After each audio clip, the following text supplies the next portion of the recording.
Hello guys and welcome back to Tech Without Fear, and in today's tutorial I'm going to be teaching you how to blend two images together nicely. So now this is not going to be a perfect tutorial as blending images is it's a more advanced technique because it requires you to be able to manipulate light, and usually a blended picture is not possible unless you use very advanced Photoshop techniques or you have the shots perfectly created beforehand. So let's get started. So right now what we can do is we're gonna make a copy of the background, delete our old background. Now what we can do is, here we have a picture of the girl we're gonna use. So what we can do right here is just go over and select the girl.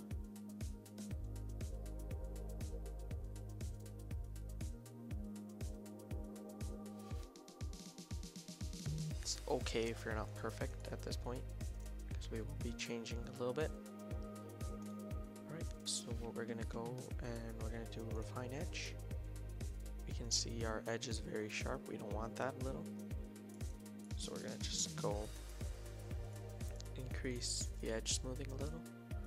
And we don't want our contrast, but we want the feathering to go up just a little. If your feathering is too much, see that it's too wide, basically your whole subject never shows up. So you want your feathering to be nice and subtle. So we're gonna do a Control C, Control V. Here we have our picture of the girl. Already we can see that it's nicely fitting in. There's not too many issues with it. It's the picture right here. It was very close. Alright, so what we're gonna do now that we have the girl in here is we are going to first go over here to the exposure controls and just we're gonna move around the exposure until we feel that it's right. Right here, see how it blends in.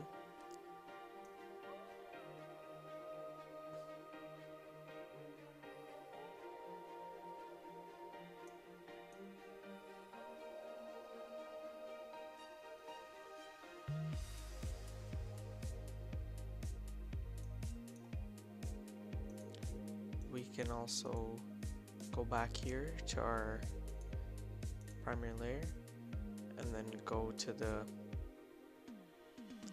curves.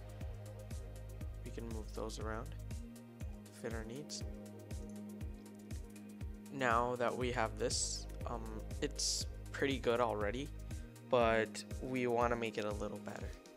And remember, the number one tip when you're trying to work with two images is look for things that look similar.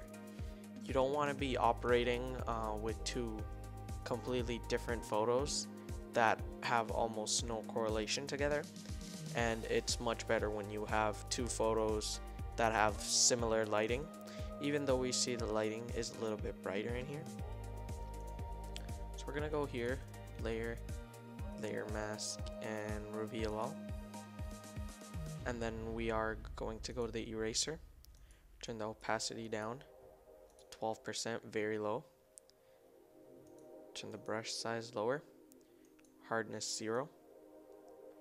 What we want to do is we just want to go around the edges.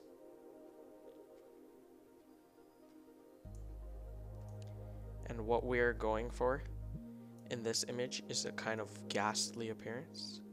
So we don't want this girl to look all too real. This is Chernobyl after all, and we're trying to get her to look like she's a little bit like a ghost. And we can see this does it perfectly. Also, if you were to increase your opacity too much, you'd see she goes away completely. We don't want that.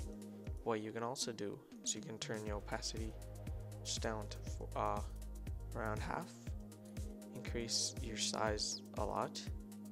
And what you can do is just do one pass, and that'll give you, well, this is a little too strong, but let's bring it down to 20-ish. If you go one swoop, you see it gives the extreme ghost spirit effect. can add several more everywhere, get it even more intense. And then if you go a little bit lower and you go over her once more, the effect is not so strong. It looks more like a memory than it does like a ghost effect.